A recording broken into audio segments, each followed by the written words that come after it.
Joining us on Newsmaker Saturday. Do you believe we are being visited here on Earth?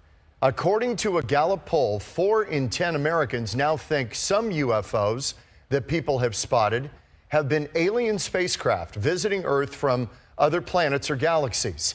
This is up from a third saying so 2 years ago. This number of believers has climbed because for the first time the government is admitting this stuff and actually expressing concern over what they're seeing.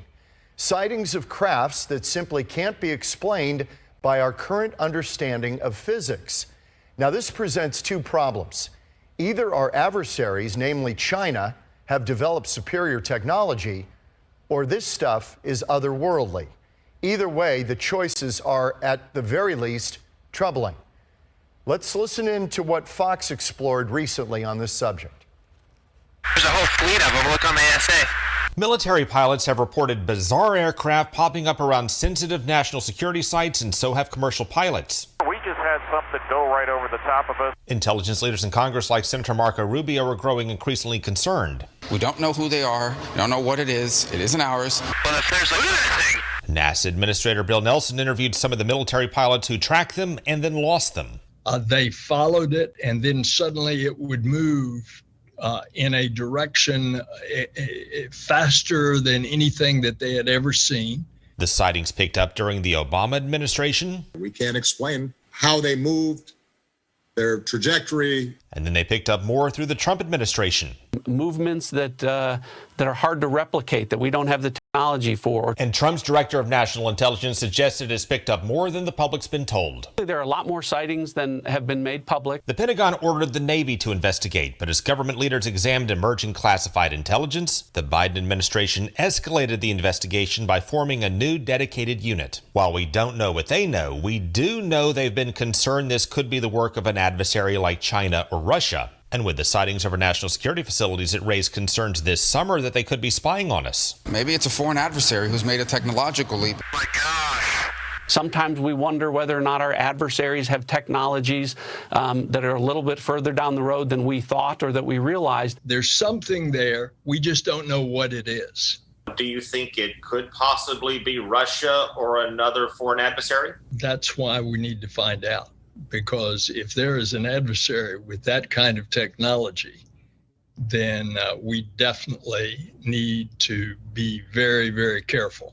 But over the past few weeks, lawmakers with access to intelligence have publicly moved away from that theory. Well, I don't believe they're coming from foreign adversaries, and frankly, China and Russia just aren't there. To something maybe out of this world. If for some reason these came from another system, if you will, another alien society, that would make me more fascinated, not fearful. Including NASA Administrator Nelson in this interview with the University of Virginia. Who am I to say that planet Earth is the only location of a life form that is civilized?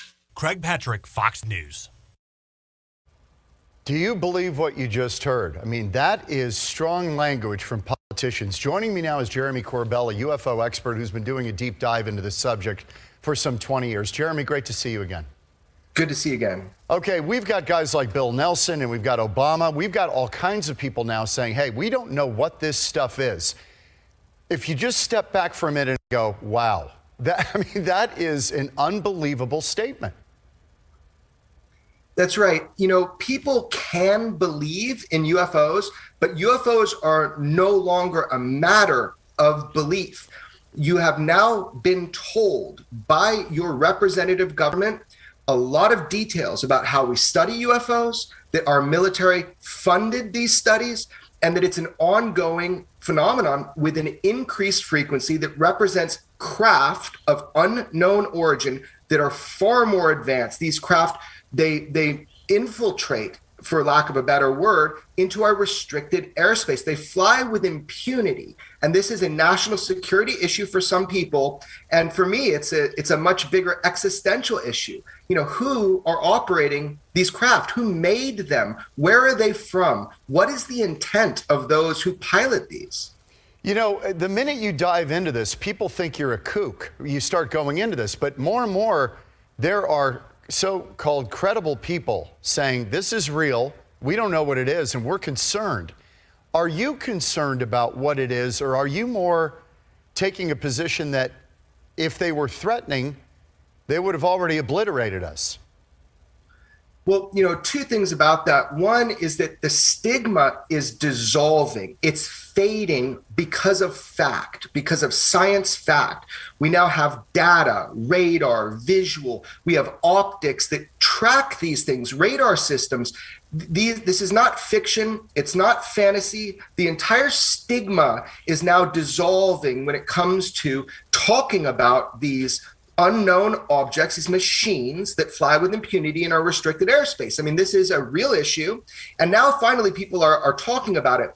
As far as the question of concern, look, UFOs have been part of the human experience from as far back as we can see in recorded human history. If there was a nefarious intent, you figure that we would know by now. But the issue here is that anybody that's looking at this, such as our military, it is their job, it is their duty to protect the American public. So there is this sense of national security. There is this sense of assessing the threat and the potential. Whoever operates these craft are so far advanced that's why you hear officials saying, look, we're pretty much ruling out these are adversarial nations, because people just aren't there yet. The technology we witness, with the performances we see, it doesn't represent a technology and a physics that we have yet grasped as humanity on planet Earth. So the UFO presence on planet Earth, it's as real as the nose on your face. Now, finally, we're being able to look at it without stigma. Jeremy, this is a Tic Tac video, the famous Tic Tac video. You reported on it before anyone else, but this is the one that kind of got the ball rolling. Yeah, the first video you're showing, right, that is the Tic Tac UFO. You're also showing the gimbal UFO from the East Coast in 2015. The Tic Tac was in 2004. And then you're showing one called the Go Fast. All three of these have been confirmed by the Pentagon as being unidentified aerial phenomenon, UAPs or UFOs. The flight characteristics of these craft are so astonishing. The pilot that chased the Tic Tac UFO, the commander who filmed the Tic Tac UFO, they came forward to me and they detailed what they saw, what they experienced, what they encountered. What they encountered was a vehicle that was able to defy our known physics, its ability to move, to shoot off, to move at a 90-degree turn at unimaginable speeds. These Tic Tacs, by the way, there were multiple, many of them.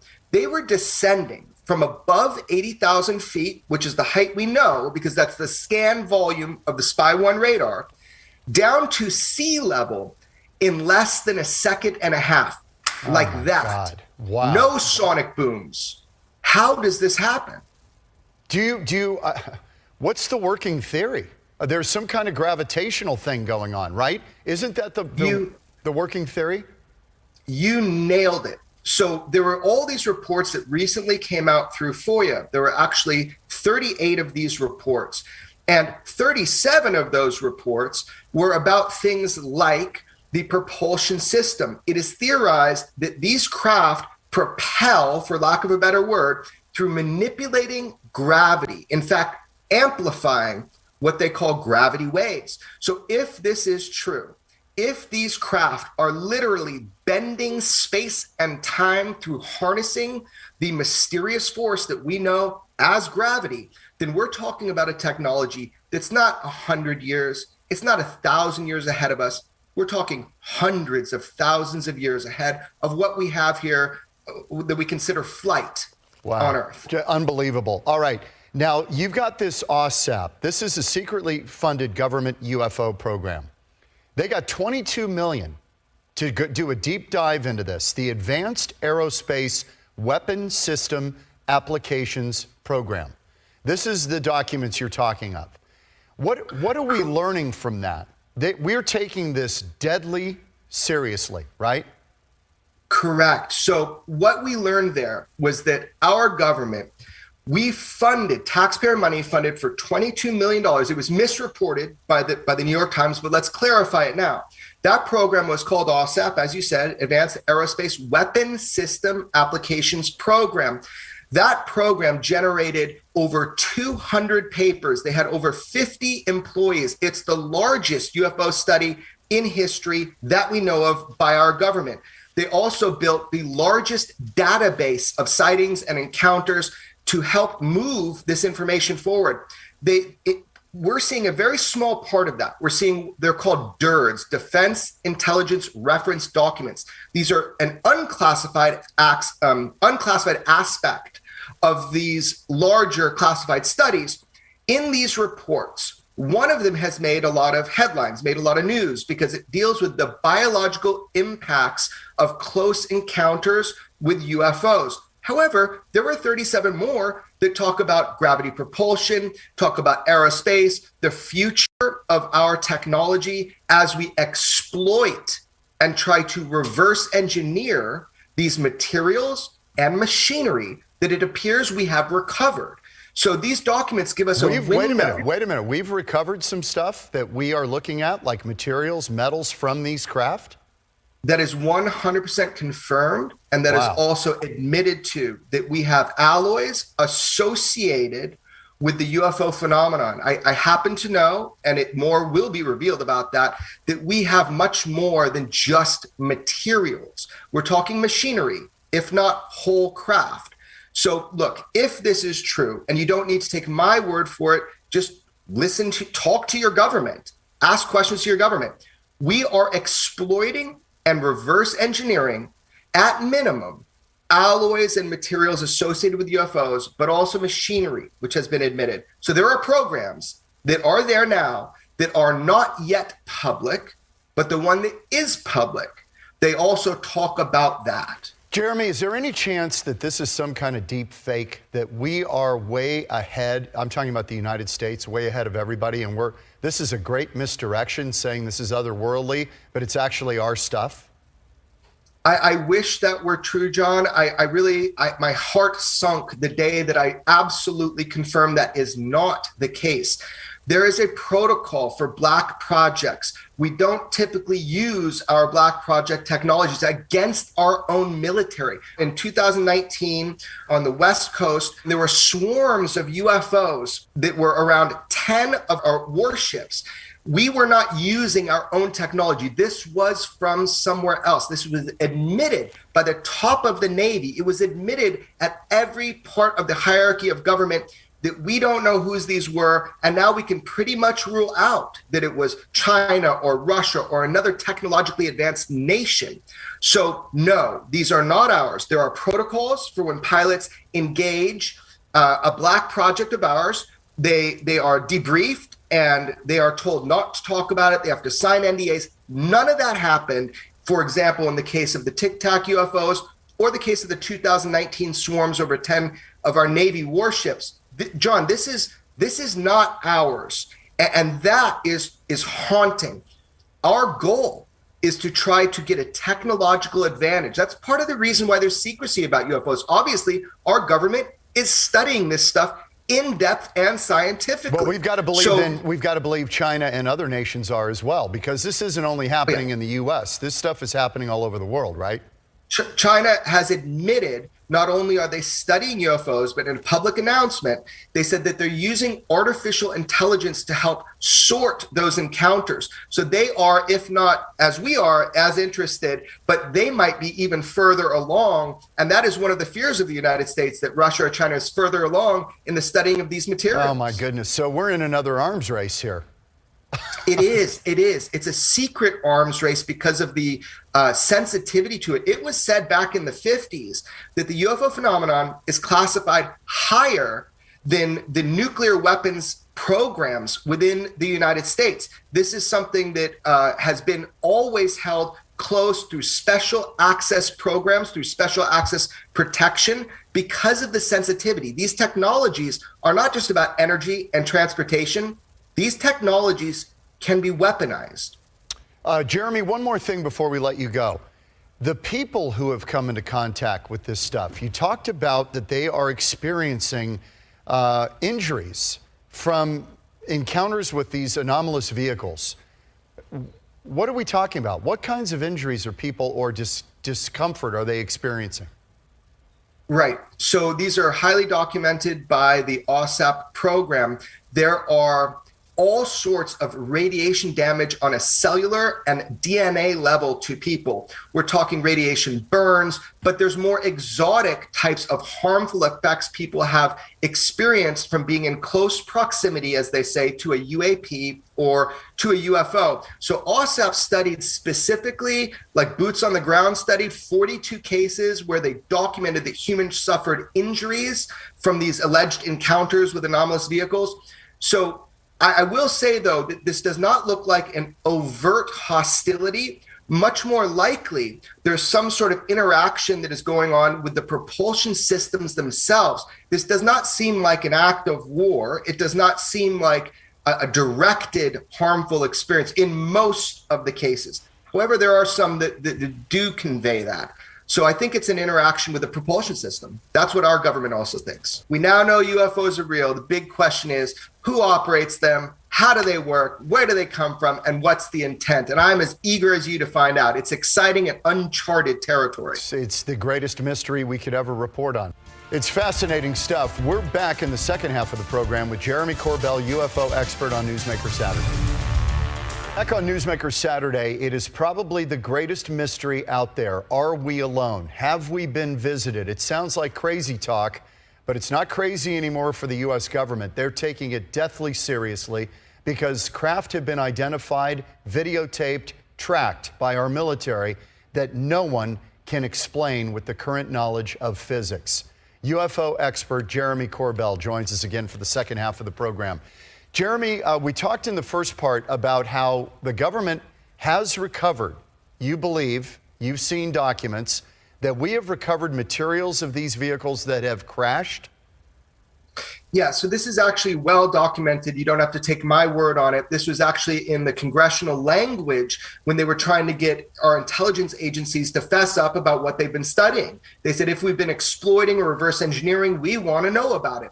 So indeed, this is true. And one of the most haunting statements that was made by the heads of this DIA, Defense Intelligence Agency UFO program, was that after their program, it was the Department of Homeland Security officials that looked at the information, and they were convinced that this advanced technology was sequestered at aerospace contractors' facilities, and that this is the biggest secret ever kept by the United States, is private industry being used to obfuscate the ability to look at this stuff through freedom of information, and that they're exploiting these technologies under government, oversight, but within the private aerospace sectors. Companies like Lockheed Martin that Harry Reid speculated, Senator Reid speculated, was one of the places we had some of these technologies. It's an esoteric question, but I'm going to ask it. We're right in the middle of this Russia-Ukraine business, more kind of traditional warfare going on. Is this something where China, Russia, U.S. Would start to collaborate to try to figure out what's going on if we think there may be a threat otherworldly? Right. So this is a very interesting question because there was at times collaboration between governments to look at these materials. And we learned more about the United States UFO programs from Russian classified documents that actually George Knapp smuggled back to the United States after Glasnost and Perestroika during that time period. And we learned, and we read in there, that at one time we were working together, but as breakthroughs occurred in the material science aspect, we shut out other countries. So here's the deal. You'd like to think that humanity would come together and would work on the UFO problem in unison. But in fact, everybody is kind of jockeying for a technological advantage to protect their own nation and to get an upper hand. So right now, we do not, from my understanding, have any coordination between major nations. It is, in fact, a type of secret Cold War. Yeah, I mean, this would be the ultimate kumbaya moment to bring the world together. If we thought there was something else out there that was truly an existential threat, potentially. It would bring nations together because they'd have no other choice. This is something that President Reagan said at the UN in a very famous speech that, imagine if we had a threat not from Earth, how quickly it would bond humanity together as one. The reality is, unfortunately, human beings are still very primitive. They're very primitive psychologically. We are very primitive from a technological standpoint. It's just been in the last 150 years that we've really advanced to any degree technologically. Before that, human beings were doing the same thing over and over and over. So the kind of savage nature of humanity is that we are all looking for a leg up when it comes to combat and warfare. It has not brought us together other than through our curiosity. Well, you think of the leap from the Wright brothers to flying to the moon. It's an incredible thing in 65, 70 years. It's unbelievable. All right, Jeremy, do the U.S. Defense Department officials believe that these pose a hostile intent? And does anybody even speculate why they might be probing civilization on this planet that's really, if this stuff is real, that's really in the dark ages? What would be the point? Right. I mean, so first of all, the idea that we have to assess the level of threat to these unknowns, that's just a military perspective. That is a duty of our military. So absolutely, this is considered a national security threat because we don't know the intent, we don't know the capability, and we don't know the opportunity. So that's the kind of the triangle of defense that we're supposed to look at. So at this point, it is very fair to say that this is considered a national security threat. That doesn't mean that it is. However, UFOs have regularly displayed the ability to turn on or off our nuclear weapons. And this is something that is well documented and public information. There's a very famous case from Maelstrom Air Force Base where a saucer type craft comes over the base and turns on and off the nuclear weapons. So the ability to show that overt act of power is something that is taken very seriously by our government and other governments in the world where this has happened. So that's the first aspect to what you asked, and I forgot the second. Yeah. Okay. Now this is now we're getting into the twilight zone, but I've got to ask it: if we've had craft actually go down where we've recovered materials, as you've said, these are unmanned, there's no life on board. Well, that's not consistent with the reports. Some of the reports are that these are, drones of some sort, that there aren't occupants piloting them directly, that maybe they're piloted through an AI. But the majority of reports is that these are piloted craft. Well, who's on board? People, John, people from somewhere else. And when I say somewhere else, God. I mean somewhere else. Well, we don't know where they're from. Have they been here all along and just had a breakaway civilization that somehow, they've been here before us? Or it looks like from the way the craft propel, likely they're from much farther away from that. But there are also wild theories. I've got to leave it there. Well, that'll leave people hanging. Yeah. Jeremy Corbell. Boy, we've touched the third rail. Thank you for being with us on Newsmaker We have Saturday. touched the third rail, but here's the deal, John. Everybody should look at this and determine for themselves, this is real, it's happening. You're either aware of it or you're not. You've been told UFOs are real. So now what's up?